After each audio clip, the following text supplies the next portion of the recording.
if your sales pipeline is dry, I think that you need to just go back to the basics, go back to what it is that you're good at, what it is that you have fun doing, and do that so well that it's undeniable. Yeah. All right, we are back with another Tactical Agents podcast. I am Mike. This is Danny.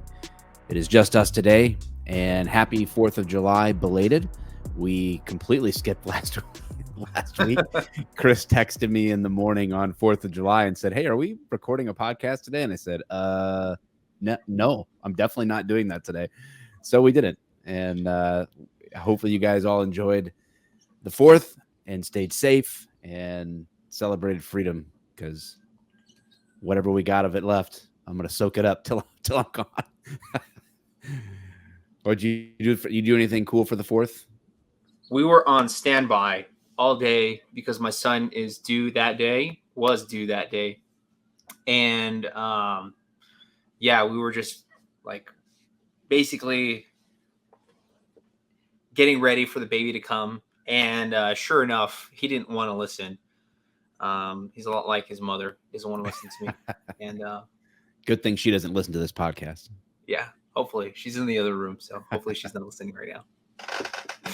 No, yeah, we just stayed at home just to prepare for that, and yeah, just did a little fireworks show locally, and that was about it. Just kept it nice and chill. I don't even go out to fireworks shows anymore, man. I'm old. I'm old and grumpy. I'm like, I don't want to deal with the traffic. I just want to stay at home and listen. I have a 3-year-old, so it's kind of mandatory.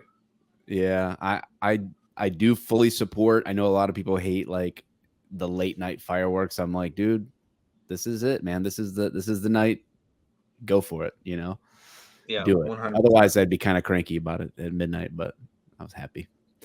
All right. Today's episode, guys, I found this article online. The website is Revolve. I believe they are a CRM. I have never heard of them until today, but credit where credit is due is a little policy that I think is good. And the author of this is Sammy Harper, and this is from November of 2021. So it's like coming up on 3 years ago, but I've just been, I'm always looking for things that impact realtors, or how getting into the mind of the struggles that real estate agents perceive or feel like they're going through, so that we can address those things from a tactical perspective, maybe not like just a normal corporate salesy feel. So here's the 4 fears. I'll toss them out and we'll just kind of feed off of this and see where it goes. Number 1, fear of rejection. It says this is often the first things that come to mind when realtors are asked to share their biggest fear, especially for those agents who are new to the industry. It's a scary thing to put yourself out there, to go door knocking or cold calling. What if someone gets mad? What if I'm bugging them? What if they yell in my face? Yeah. So what did you ever encounter that, or how would you counsel someone about that fear of rejection? Definitely, even to this day, sometimes we have that fear of like, just that the fear of rejection is real. None of us want to get rejected, but I think it's a muscle that you need to get the reps in order to build that resilience against that. One of the things that I try to psychologically do to myself, I say to myself, like, what if someone else picks up this business instead of me?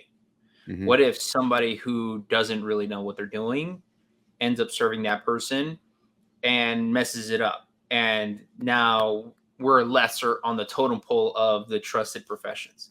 Because I know that I know how to do my stuff. And I know that I'm a go-getter and I'm going to be a person that's going to solve problems for people. I'm not sure about everyone else. But like, what if that was a scenario and I could have helped them, and 1, I lost a commission check. 2, I that person was not served to the best of to everyone's ability, and now they hate the real estate industry, and they're just another person that says, I don't trust real estate agents. I hate real estate agents. Yeah. So it's like that they usually say that, like, the first door the first door the first door is the hardest door when it comes to door knocking. Like I use that because I do a lot of door knocking, and it's the car door. Getting out of the car to go door knocking. Once you hit that first door and then nobody answers the door, like you're like, oh, okay, I'll just go to the next one, and it just gets easier and easier and easier. Yeah, I liken it to, and I'm not a door knocker. I do knock on doors in certain contexts, right? Like especially around new listings or open houses and things like that. Like some of that, right? Like but not necessarily just to like go hope to solicit business. It's not like normally my thing, but any of those sort of like cold conversations that you kind of need to have and you're kind of resistant to. It's a lot like getting into the pool. For me, I hate, like, I don't know how these people do cold plunges. I think it's really dumb because I don't like, that sounds terrible. I got into the pool on July 4th and I think the pool was 82 or something like that, which is sounds warm until I was trying to get in it. And then like, I got to break the crest of, just below the waist. And I'm like, I do not want to do this. So you just have to kind of jump in. And then like you go underwater and you stand up and you're like, oh, wow, this feels pretty good. This is refreshing. Yeah, it's pretty great. You just got to get in there. And I think another mindset shift on this, sorry to interrupt you, is like what you just said. If you have a purpose behind what it is that you're doing, the resilience against that rejection is lesser because now you have a purpose. Like you're door knocking for an open house. I'm not asking you for any business at all. Yeah. I am inviting you to an open house. Yes. And if there's a subconscious thing in regards to that, and I've had people say this to me, it's like, why are you inviting me to the open house? I literally I own this house. Why would I buy that one? And it's like, that's not the point of it. The point of it is that, hey, I wanted to invite you because I know a lot of neighbors tend to like to see other neighbors' homes. If you're curious, if you want to see some different decor or whatever, it's just a curiosity thing. Mm-hmm. But honestly, us as agents, when we run open houses, that and a seller or a homeowner in the area comes in, that's your first interview. That's an interview with them. Yeah. If they see that you went door knocking, if they see that you did the mailers, if they see that you made those calls to them and invited them to the open house, they perceive that as work. Yeah. They perceive that as something that is of higher value because it's right in front of them. It's face to face, it's belly to belly, right? Yeah. Like aside from like someone sending out a mailer and just door knocking and say, hey, you want to sell your house? To them, that's not working. To them, you're bugging them. Mm-hmm.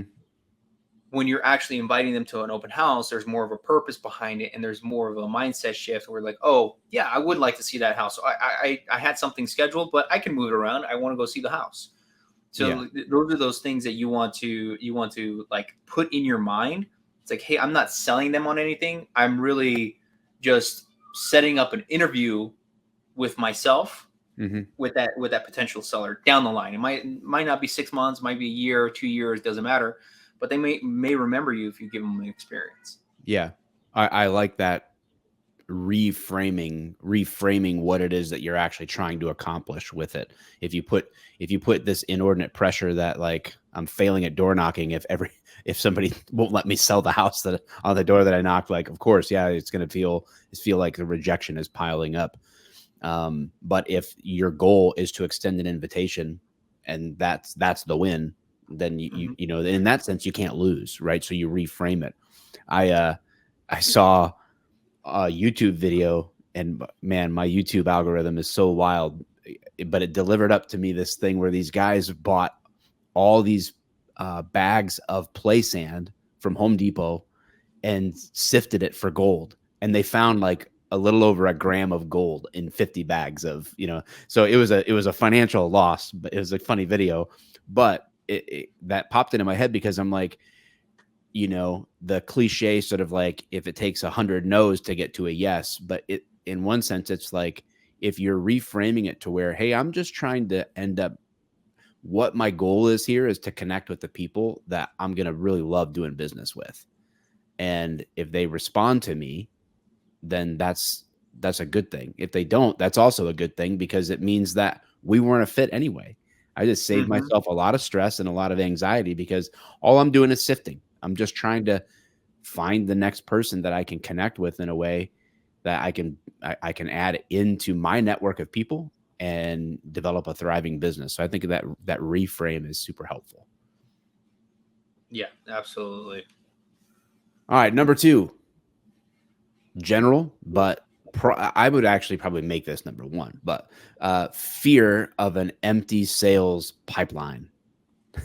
You know Mm. all too well, the one profitable month doesn't guarantee next month's success. Once you complete all of your open transactions, you get those one-time commission checks, those deals are done.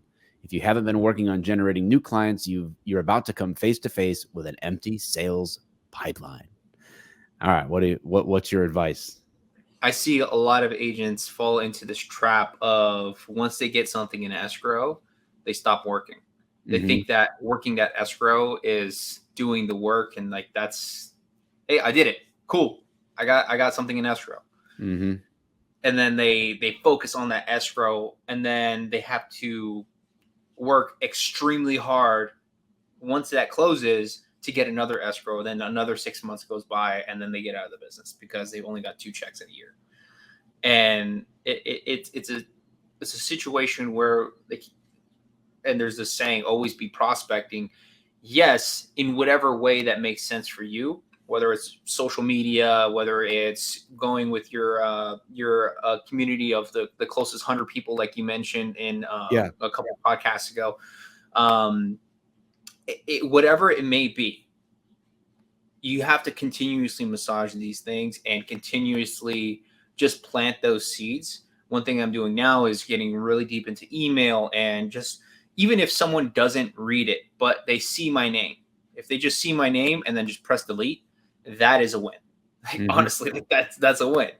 Yep. And the thing is that uh, if your sales pipeline is dry, I think that you need to just go back to the basics, go back to what it is that you're good at, what it is that you have fun doing, and do that so well that it's undeniable. Yeah. 100%. I think uh I think two things on this would be my advice to people. One is you've gotta find a rhythm, right? So you have to say, like, what is it that we need to do in the business, right? And we do have to generate conversations and connections that lead to business. So you can't stop doing that. You get an escrow on Monday, great. You still gotta, block off your time. So for me, that is I think it could be done in 90 minutes probably, but 90 minutes to 2 hours per day just needs to be like the focus of the most important thing you can possibly do for your pipeline, which is have conversations, right? So it's like just blocking that time off, and escrow or no escrow, you're still doing it. You're still just beating that drum over and over and over again, for sure. And the other thing I would add to that is focus on the 94% of people who aren't looking to buy or sell right now. Like, really make that an emphasis. I literally, while we're in this podcast recording, I have somebody that I added to my pipeline late last year for 8 years, I think, or 10 years down the road, which is like that. People's like, well, that doesn't mean much. Yeah, it does. It means I've got $10,000 of income, or 20,000 if it's a sell buy, in 8 years coming to me that I don't have to work for anymore. I already did it. It's set. Now I just need to keep that person in flow. But what happened is, even though that person is down the road, it turned out, oh, she's in a land contract right now. She wants to buy that out, even though she's staying here. So on the mortgage side for me, that'll be a transaction in the next 6 to 9 months. I just got a text out of the blue from somebody that person that I added to the pipeline last year for 8 years from now said, hey, I'm looking to buy. Can you help me? So and so referred me to you. It's like the I feel like I've learned over the last couple of years that focusing on future business always leads to right now business, but focusing on right now business will rarely lead to future business. Absolutely. Like systems, making sure that you have a constant way of reaching out to these people, whether it's their birthday, whether it's a home anniversary, whether it's like, hey, I just want to keep you updated on what's going on right now, or hey, go check out this restaurant that I found that's close to your area. 10 out of 10, it's my favorite restaurant. Whatever kind of interaction that you have. I got this tip from a gentleman down in San Diego where what he does, he maps all of his sales, and then he remaps it with current sales that within the last week or so. And if there's anything within a block radius or like a certain radius, he will contact that person and say, hey, 123 Banana Street just sold. What do you think about that? And it's just the contact. It's just a touch. He literally just sold them their house, and he'll reach out to them and say, Yep. "Hey, that home down the street actually just sold. What do you think about that?" Not, "Hey, you just got your equity increased $10,000 in the last month or so." It's just like, "What do you think about that house? Like, what do you got?" It's just a touch. It doesn't need to be. They will bring up whether or not they want to buy or sell. Yep. It's just you providing that extra value, just being that human being, and being interested, not interesting.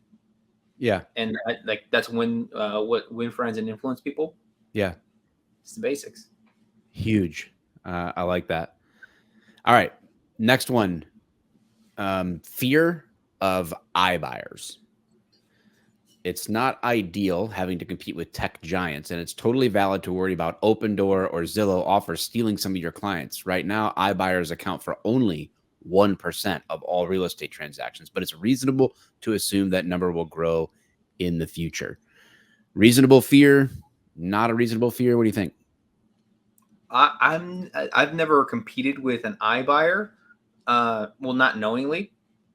um, if I did, it was a situation where I knew that I provided enough value. There was a lot of confidence that went into what we were doing to be able to convey the message like, hey, this is what we charge. Yeah. And though there would be situations where you'll have a seller say, hey, like, or you tell the seller, I charge 3, 6, 9, 10%, whatever it may be. Then they'll come at you as like, hey, this person is offering at 1% or whatever it may be. And my idea is like, if they're willing to do it for 1%, what do you think that they're willing to do in regards to negotiating for your home? Like, what is the mindset here? Are they looking to sell your home for top dollar? Are they actually going to be marketing it to all the avenues of approach that are available to them? Or are they just posting it on the MLS and collecting a check? Because I can do that too, but I can't guarantee that that's going to make you more money or less money, but I can guarantee that I'm going to do my damnedest to sell this house for top dollar for you. Yeah. Yeah. Or do they want to get it and turn around and sell it? That You know, too. so you could be making more, and then they'll turn it into a profit machine. Yeah. I really haven't come up against this. The only people that I know that have gone or explored the iBuyer route, like Open Door specifically, Mhm. was they had started to go down the path, and then they did like a home inspection, and then it was like way less of an offer. They kind of ding everything and say, well, that offer would only be if it's in like this perfect condition, and Mm. we have to do these other things. And so anybody that I've ever known that's started down the path with that has changed their mind, just because the numbers changed later on. I don't know if that's common or not. I don't really give much thought to this. I do know that, I feel like people with their biggest financial moves, which is going to involve their real estate, typically are going to want to have a trustworthy person that they trust You know, do they trust Zillow? Do they trust Open Door? You know, it might be a okay transaction, but it would also be scary. I think buyers have more of a fear of iBuyers probably than Mhm. agents. So, all right, Yeah. last one. Fear of leaning too heavily on technology. Um, this is an interesting way of phrasing it. I think I know what they're getting at. It says realtors who understand the importance of meaningful relationships often fear an over reliance on technology. Drip emails and text message campaigns make me sound robotic? Am I ruining my process by automating it? Am I losing that human touch? So I get what they're saying. Like a fear of using technology too much, like especially if you get busy Mhm. and it's hard to kind of manually keep up with all that. What do you think? I can understand that. I think it's pretty hard to get to that point, so I don't think you have to worry about it. uh, and like, unless you're doing like thousands of transactions, I don't think you need to worry about it. At some point, like there's going to be a transition where you're going to bring in other agents to be able to do the business that you don't, not necessarily don't want to do, but can't do all the time. Mhm. Like we were talking about buyers. Like honestly, it doesn't.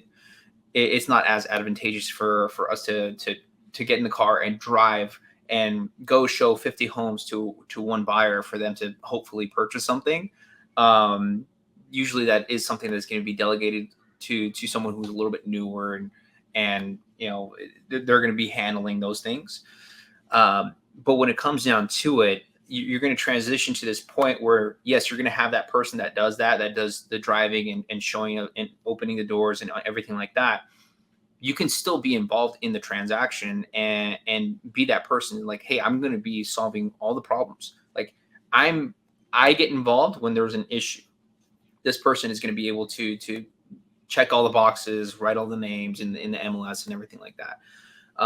When it comes to just providing that value afterwards, I think people do still appreciate it, but I think it's also it's part of the work, you know, being Yeah. if you're going to get to this point where where I think that, and I want to phrase this right, where you're just focusing on your past, not necessarily your past business, but your clients that have closed a transaction with you. Uh-huh. Like if you're able to really just dive into those relationships, and then you don't have to prospect as much, or all the prospecting is going towards the other agents that you have involved in your business. That's what the value of a team is. Um, Once you get to that point where you can't really touch everyone who you've done a transaction with, that's when you start to pass it off. Like, hey, you know, Mike is going to actually handle this, you know, handle everything with you. He's going to be able to help you out with the entire process. Just he's going to handle everything. Yeah. You're going to get to that point, and I don't think it's a scary thing. You can still be involved, but I think if you have your core people and then have those those extended relationships handled by other agents, I think you'll be just fine. Yeah. I think when it comes to the idea that technology might make people feel distant from you or something like that.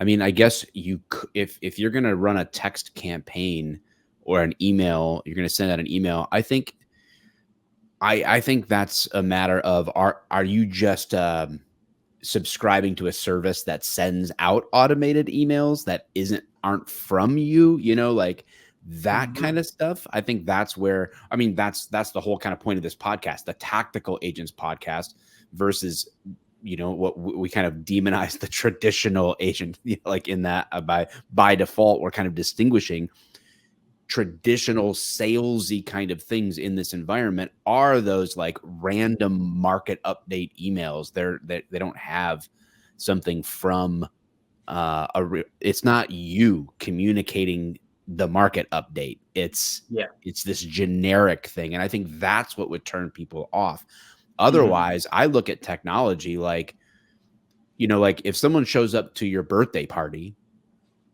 you don't think that because they had that event or your birthday on their calendar, that they were distant from you or mechanical. It's like a calendar is technology. And just because you're, getting an email from me doesn't mean that you mean less to me. I think it just comes down to how the person convey. Is it your words? Is it really you? Even if you're sending out something to 10,000 people, is it really your words? And do you mean it? And if they hit reply, are you going to answer? I think that's the difference. Yeah. And we've all seen those subscription services like, hey, I'm going to send your automated 12 different mailers once a month for a year. And all the mailers are like, what to plant in your planters for springtime, coming from a Marine that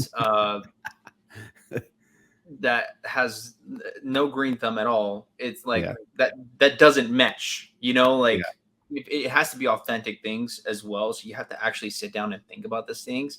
Yeah. Mind blowing. You actually have to work.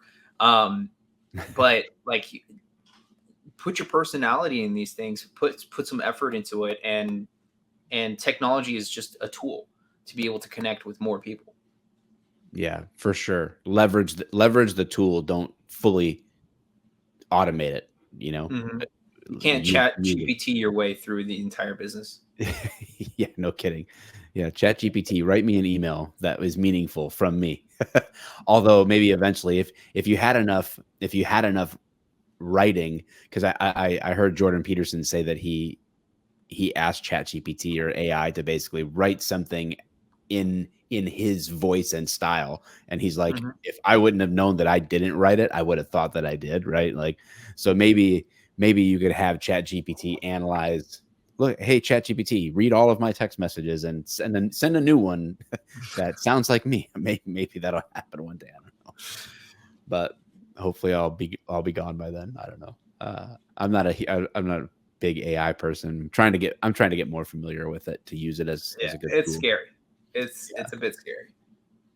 Well, guys, that was our take on those fears. What are yours? You can drop them in the comments if you're watching this on YouTube. Obviously, the comment section is open. Pay attention to the community tab there. I have posted some memes. We're putting up some shorts here and there. We're trying to be steady and consistent here for setting ourselves up for future growth. And you can go to tacticalagents.com and get into that community and all the tools for free. And if you're on audio, Spotify, Apple Podcasts, drop a rating or review if the podcast has been valuable to you. Share it up, all the good stuff. And good luck having a baby, Danny. And thanks, man. Maybe you'll have that before the next episode. I think I'll have it by the time this gets posted. There you go. All right. Well, see you on the next one, ladies and gentlemen.